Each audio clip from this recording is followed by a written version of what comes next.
Boa noite a todos, eu sou o professor Johnny. Vamos hoje para a lição 6, 10 de maio de 2020, com o tema A Condição dos Gentios sem Deus. Esse vai ser o assunto que nós iremos comentar, falar sobre os gentios. Automaticamente, quando falamos sobre gentio, falamos também sobre o judeu. O judeu é o povo escolhido, vendo da sua parte a bênção de Deus através de Abraão, Isaac e Jacó. E eles têm a bênção, eles têm a promessa. Se um espaço foi aberto a nós, amém. Através de Jesus Cristo, amém. Mas a promessa que Deus fez a Abraão ainda continua de pé. Infelizmente tem alguns gentios dos nossos dias que têm a ideia imbecil de dizer que a promessa que foi feita a Abraão, a promessa que foi feita ao povo judeu, eles perderam e que eles passaram agora a ser donos dessa promessa. Alguns gentios aí que não conhecem, parece que Deus é aquele que não é onisciente, não sabe todas as coisas, para fazer um pacto com Abraão e logo em seguida quebra esse pacto, já inclui um outro povo. Não, nós só entramos nessas condições de promessa de Deus por causa de Cristo. Não se esqueçam disso. Se Jesus não tivesse morrido, se ele não tivesse vindo para abrir esse espaço aos gentios através da sua morte, quem estaria como o centro e o canal de bênção para todas as nações é os judeus. Isso aí ninguém tira deles. Isso aí é promessa de Deus para a vida deles. E quem tenta tirar é porque não conhece a palavra do Senhor. Introdução. Nesta lição veremos que o autor de Efésios lembra os gentios de que antes da regeneração eles eram incircuncisos e haviam experimentado 5 formas de privação. Primeiro, estavam sem Cristo, ok. Separados de Israel, ok. Segundo. Terceiro, alienados quanto à promessa. Quarto, sem esperança. E quinto, sem Deus. Então, essas eram as condições do gentio sem Cristo. Não tinham noção de nada do que estava acontecendo em relação à promessa de Deus feita ao povo judeu. Mas a graça veio através de Cristo e aí essa porta foi aberta a eles. Tópico 1. Chamados incircuncisão.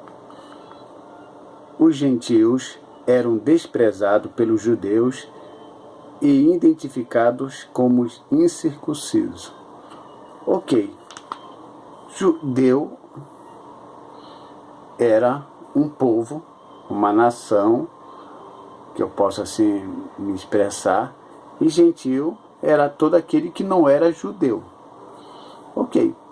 Todo aquele que não era judeu não podia fazer parte da aliança e do pacto que Deus fez com Abraão. Então, tinha que passar por esse processo de circuncisão, que o subtópico fala o seguinte: conceito de circuncisão. Circuncisão é a remoção cirúrgica do prepúcio do órgão sexual masculino. Era uma pequena cirurgia. Em outras palavras, é a operação, a cirurgia de fimose. E conhece a cirurgia de fimose? Se você não sabe como é feita a cirurgia de fimose, coloca lá no Google e veja algumas imagens lá e você vai ter uma ideia acerca do que é uma circuncisão. Qual era a parte que era removida e qual era o tal prepúcio. Aí você vai ficar sabendo na parte visual. Falando assim, talvez quem não saiba fica meio perdido, mas Vai lá ver uma cirurgia de fimose e você vai saber do que eu estou falando. Então esse procedimento era realizado no 8º dia da vida dos nascidos em Israel ou estrangeiros comprado por dinheiro. Então, 8º dia, o menino passava por esse processo, essa cirurgia, porque era o pacto que Deus fez. Então todo aquele que não passasse por esse processo não era aceito no meio do povo judeu. A circuncisão tornou-se um sinal que distinguia os judeus dos demais povos gentílicos. Então a revista diz aqui que esse era o sinal que diferenciava um dos outros. Subtópico 2 diz o seguinte: seu significado religioso apontava para a santificação. Era algo tão sério que os judeus recusavam-se até mesmo comer com um circunciso. Então eles levavam muito a sério isso. Então isso significava, esse sinal da circuncisão, significava para ele algo que o santificava. Você sabe que algo santificado vem de santo, e santo quer dizer separado. Então o povo de Deus era extremamente separado, extremamente radicais acerca dessa pureza de um povo puro, nada de mistura, e tudo prova que essa mistura aí que eles condenavam era levado a sério, que até os samaritanos, que era uma mistura de judeus com assírio, era deixado de lado. Quando Jesus pede água para a mulher samaritana, como é que, sendo você judeu, pede água a mim, que sou mulher samaritana? Você, judeu, raça pura, pede água a mim, que sou mulher, que tenho aqui uma mistura de raça? Agora nós chamamos, nem usamos muito a expressão raça, né? Porque só existe uma raça, que é a raça humana. O que nós usamos mais é etnias. Então como é que você pede água a mim, que é de etnias diferentes? Então eles não queriam nenhum contato com esse tipo de pessoas que não tivesse dentro desse pacto que foi estabelecido por Abraão. E o subtópico 3 fala o seguinte: a circuncisão do coração. O sinal dos judeus era apenas físico e realizado por mãos humanas. Ok, era um processo físico mesmo ali, e naquela hora ali, e Moisés, que Abraão que o diga, né, acerca do seu filho, que passou por um processo bem doloroso, que foi cortado com o prepúcio com pedra. Vai saber como foi essa pedra, deve ser bem amoladinha para que pudesse fazer aquele processo. E aí ele fala aqui a revista: a verdadeira circuncisão não se tratava de uma operação externa na carne realizada pelo homem, mas o que foi feita no interior, a que é do coração. Então, em relação à circuncisão do povo judeu, que é o povo escolhido, é feito na carne, realmente. Já a circuncisão feita naqueles que seguem e aceitam a aliança em Cristo, é uma circuncisão interior, no coração. Essa daí é o que nós temos que nos liga a Cristo.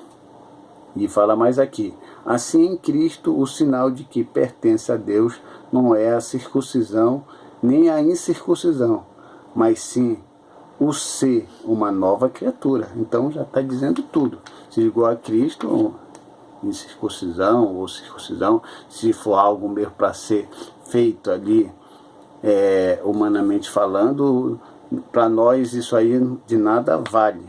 O que vale realmente para nós é ser uma nova criatura em Cristo. Subtópico 4 fala a circuncisão na nova aliança.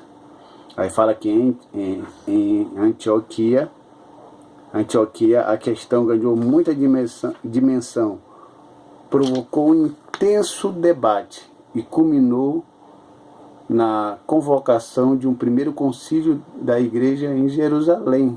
Vocês perceberam o quanto isso criava um debate muito grande? Porque quando Jesus escolheu os seus 12, eram judeus. Então, se eram judeus, estavam no costume judaico. Só que, no pensamento dos seguidores de Cristo, eles tinham o pensamento de estarem só ali concentrado no meio do povo judeu e pregarem para o povo judeu.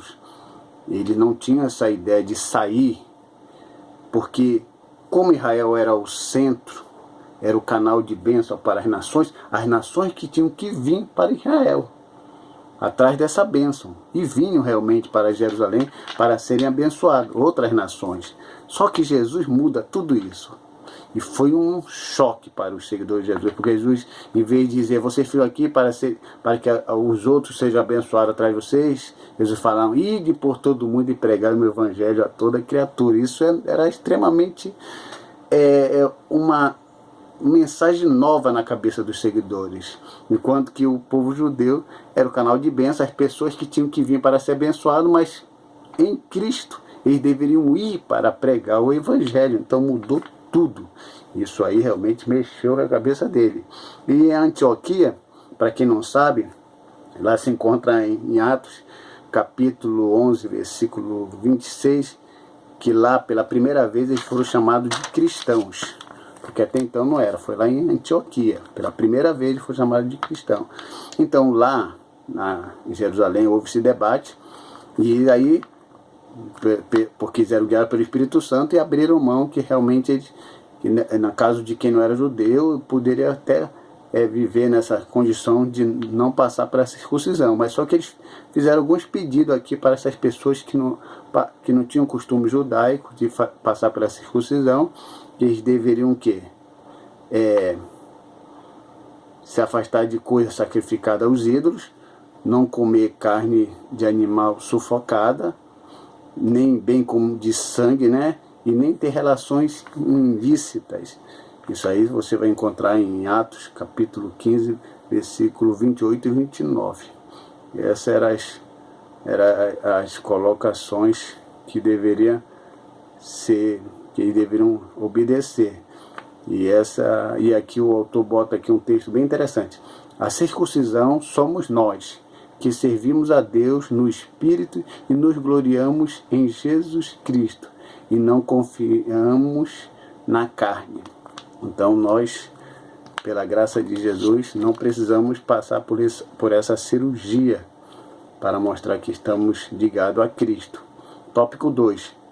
Estranhos ao concerto da promessa. Quem era? Os gentios, claro.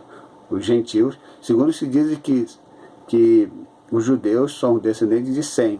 Eu estava lendo um certo livro, diz que os gentios são descendentes de Jafé. Aí, se você quiser fazer uma pesquisa mais a fundo sobre essa questão, fique à vontade. Aí fala aqui, nessa parte o apóstolo Paulo aponta a situação dos gentios, naquele tempo estáveis sem Cristo, separados da comunidade de Israel e estranhos aos conceitos da promessa. Claro, o gentio, sem Cristo e sem tal povo de Israel, estava totalmente perdido, porque não estava no meio do povo escolhido, e depois com o surgimento de Cristo não estava em Cristo, então estava totalmente perdido. É por esse motivo que eu digo que existe pelo menos 3 tipos de povo aí, né? O povo judeu, o gentio e a igreja do Senhor, que a igreja do Senhor vai estar tanto judeus como gentios. Só basta aceitar aquilo que está à nossa disposição, que é o sacrifício de Cristo, que morreu pelos nossos pecados. E o subtópico aqui do tópico 2 fala uma vida sem Cristo. Eles viviam imersos no paganismo e, portanto, sem Cristo. Isso indica que a religiosidade do gentio era incapaz de inseri-los na promessa messiânica da salvação. Estavam totalmente no paganismo, cegos, não tinham nenhuma noção da verdade. Então, aquele que não tem a verdade se torna refém daquele que se diz ter a verdade e o conhecimento. Então, os gentios não sabiam nada disso, não tinham nenhum conhecimento sobre a vinda do Messias, então eles eram cegos e sem noção em relação a essa promessa feita aos judeus, e depois essa promessa que é feita através de Jesus Cristo, que nós conseguimos entrar e ser também colocados como um povo abençoado pelo Senhor. E subtópico 2, separado da comunidade de Israel. A desvantagem dos gentios não pertence à comunidade de Israel. Então era uma desvantagem, não pertence à comunidade de Israel, aí isso já é uma coisa complicada. A constatação cruel era de que Deus não havia se revelado aos gentios, pois a chamada divina fora feita somente a Abraão e sua descendência. Gênesis 17:17. Nessa perspectiva, a lei e a promessa pertenciam somente a quem? Os judeus. E os gentios, infelizmente, estavam sendo colocados de fora. Eles não tinham a promessa de Abraão, Isaac e Jacó. E aí eles estavam realmente numa situação difícil. Se queriam alguma bênção, tinham que ir em busca de Israel, como era um canal de bênção para as nações. Subtópico 3, alienados ao pacto da promessa. Alienar quer dizer afastados. Os gentios desconheciam totalmente os vários pactos que Deus estabelecera com os patriarcas israelitas. Esses pactos giravam em torno da grande promessa do advento do Messias. E eles não sabiam nada disso. Então os pactos eram o pacto abraâmico, o pacto mosaico e o pacto davídico. Esses 3 pactos, os gentios não tinham nem noção de nada, nem sabiam como é que funcionava. Então eles estavam numa situação complicada. E aqui no tópico 3, sem esperança e sem Deus. Agora Paulo passa a descrever a situação dos gentios que viviam não tendo a esperança e sem Deus no mundo. Sem Deus, sem esperança no mundo, a situação deles era difícil. Quando o apóstolo, aqui no subtópico 1, desprovido de esperança. Então eles não tinham esperança de nada. Primeiro que quando o apóstolo Paulo pregava ali, eles não acreditavam no além-túmulo. Isso eram os gregos. Por que os gregos não acreditavam? Porque para os gregos a ideia de ressurreição dos mortos era ridícula. E por eles acreditavam que a morte era uma libertação da alma da prisão do corpo. Então, pregar para um grego sobre ressurreição era extremamente absurdo. Eles acreditavam que a morte era a libertação da alma, porque o corpo era a prisão da alma. Então, isso aí era difícil de ser aceitado. Então, tinha que trazer algo que pudesse fazer eles aceitarem isso. Sem Deus no mundo. A expressão sem Deus não significa que os gentios não serviam e não acreditavam numa divindade. Eles eram politeístas. Então, sem Deus não quer dizer que eles não acreditavam em Deus. Acreditavam em Deus, mas porém num Deus que não era o Deus verdadeiro. Era um Deus que qualquer outro Deus que eles adoravam. Eram politeístas, adoravam vários deuses. E isso fazia com que eles ficassem afastados do verdadeiro Deus. E aí precisa ser uma iluminação do Espírito Santo para fazer eles entenderem sobre o verdadeiro Deus. Porque uma pessoa, quando já tem um conceito de um Deus falso, para você tirar isso e colocar o Deus verdadeiro, só pelo intelecto você não consegue. Só pela boa conversação você não consegue. Mas pelo Espírito Santo você consegue tirar esse Deus falso, esse ídolo aí, e colocar o Deus verdadeiro através do Espírito Santo. Porque tudo que aconteceu na igreja primitiva era através do Espírito Santo. Então aqui, os gentios, o apóstolo Paulo fala que a oportunidade está aberta para eles. Antes não havia essa oportunidade, isso era para judeu. Mas hoje, eu não sou judeu, mas através de Cristo eu consigo entrar e ser recebido pelo Senhor, porque Ele morreu pelos meus pecados, e essa promessa é para judeus e para gentios. E essa aula, ela vai fazendo-nos entender que Deus não faz acepção de pessoas, e não tem povos escolhidos. E que Deus abençoe a todos, em nome de Jesus. Amém.